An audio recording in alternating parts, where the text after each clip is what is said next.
guys, Ish Patel from Ish Network here, and with graduation season just upon us, summer just beyond the horizon, and back to school just a couple months away now, I thought it'd be the perfect time to compile a list of the top 5 smartphones, the top 5 tablets, and the top 5 laptops and hybrids you can buy today.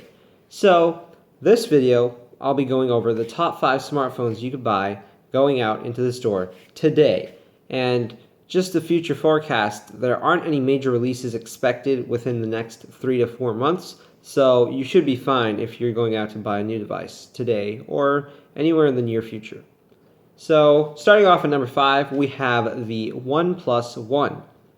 Now, this may come as a surprise to many of you because OnePlus is not a much known brand at this point because they've only made 1 million phones in total, but again, it is a year-old device, but it's still the best bang for your buck out there, and for the people on a tight budget, this is definitely the phone I'd recommend, especially with the flash sale going on this week.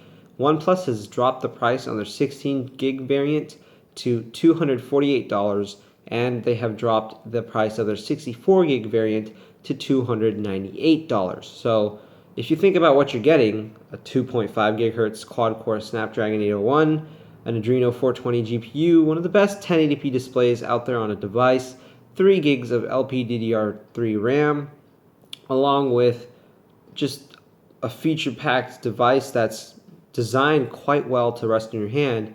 It has a 13 megapixel rear-facing shooter and a 5 megapixel front-facing shooter, and it also has a dual-tone flash. So it's pretty feature-packed, and for the price, it's really good.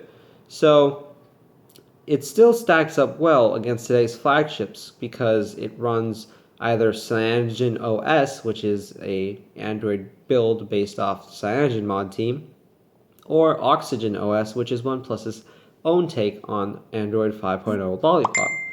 So you could either take whichever one you want, but at the end of the day, the OnePlus is still a great device and the best bang for your buck out there today. Now, moving on to number 4, we have the iPhone 6 Plus. Now, the iPhone 6 Plus is recommended by myself more than the iPhone 6 because of the advanced technology within the iPhone 6 Plus compared to the 6. And one of the main being the 1080p display, which is bigger on the iPhone 6 Plus, and also because of optical image stabilization on the camera, which makes better low-light photography, and also helps when you have shaky hands in your videos. So those are just the two main reasons I'd take the 6 Plus over the 6. The 6 is also recommended if you are looking for a smaller size, but the thing about the 6 Plus that makes it to number 4 is its ease of use. When you take it out of the box, it's ready to go, and it's the Apple's latest and greatest innovation in a smartphone, and it's showcased in a beautiful casing. The design's sleek, and it feels good in the hand. It's still powerful. It doesn't have the best specs out there, but it's so well optimized the user doesn't know. So I'd recommend the iPhone 6 Plus for number 4, just because it's really easy to use, and for anyone who really needs something that they could just pick up and use, this is the phone to go. Now, at number 3, we have the Samsung Galaxy Note 4.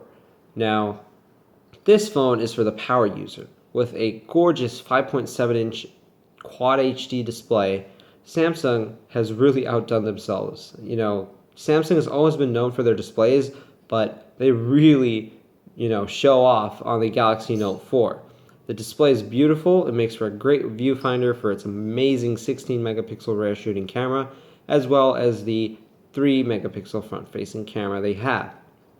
I myself use the Note 4 as a daily driver, and the software tweaks that Samsung puts into their own twist on Android, which is called TouchWiz, it also enables a lot of new features that take advantage of the bigger screen and actually make you feel like you're using the device to its fullest extent.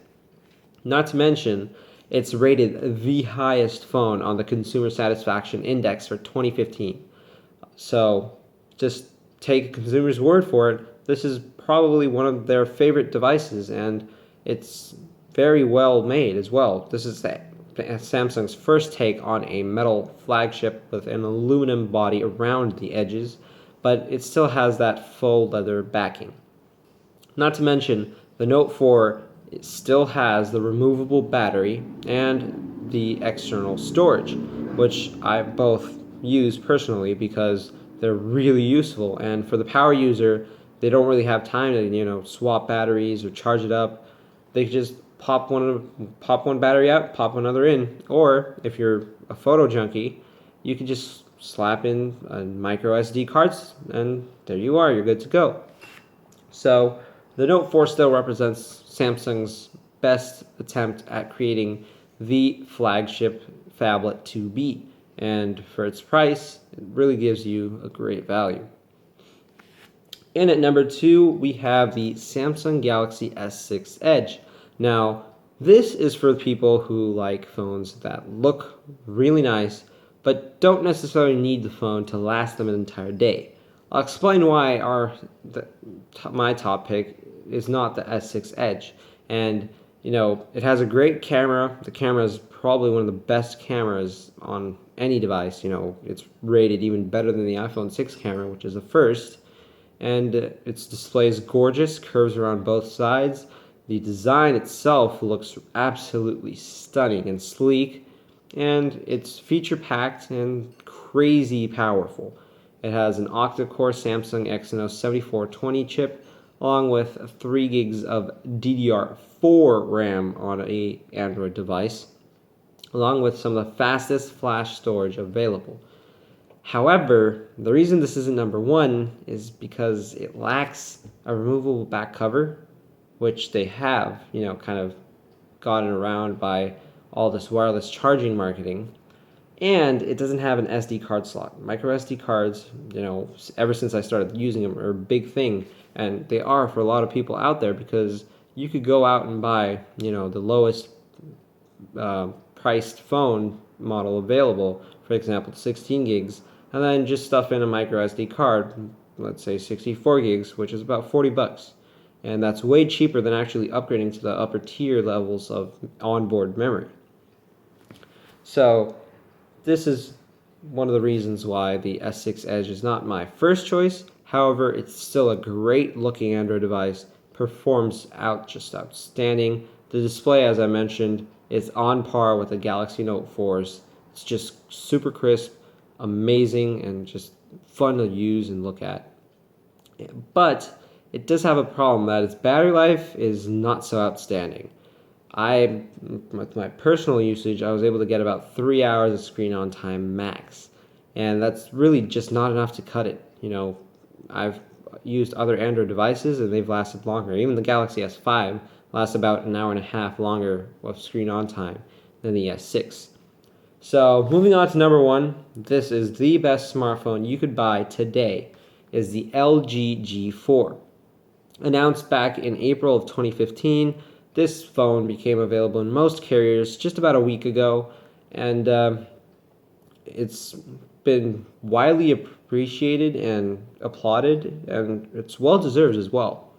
It has probably the best, not probably, it is the best camera on a smartphone. So if your phone is for someone or for yourself and they like shooting photos even in the daytime with the f1.8 aperture lens, it's even better than the Galaxy S6 camera at low light photography. Not to mention the laser autofocus, the built-in optical image stabilization, along with a hexacore, sorry, not an octa-core this time around, a hexacore Snapdragon 808. It may not be as powerful as the 810, but the LG G4 still breezes through everyday tasks. Yes, it might not look like the best device out there, especially the plastic variant, but their leather variant looks really, really nice. Not to mention, it comes with 3 gigs of RAM, it has onboard memory, along with expandable storage, and one of the few removable back covers and swappable batteries. And this is why I rank it as the best smartphone you can buy today. It's feature-packed, it's insanely powerful, it's really great on the software side, it's really well optimized. LG really learned from the launch of the G3, It's not laggy like the G3. It's buttery smooth along with Android Lollipop on it. And just overall, it's the best value you could get in a smartphone, especially with the expandable storage and removable battery. However, it doesn't have wireless charging, so that's probably something you might want to look into before you get it. So thank you for being with me, guys. This has been my top 5 smartphones you could buy today. Look forward to my videos on the top 5 laptops and the top 5 tablets you could buy this summer coming up later this week. I'm Patel, and I'm out. And please don't forget to subscribe to my channel. It helps me out, spread the word. With the summer coming up, I have a lot more time on my hands to make videos, make them look better, more professional. Hopefully I'll be getting better software to work with. So yeah, please, by all means, subscribe to my channel. I'll see you guys in the next video.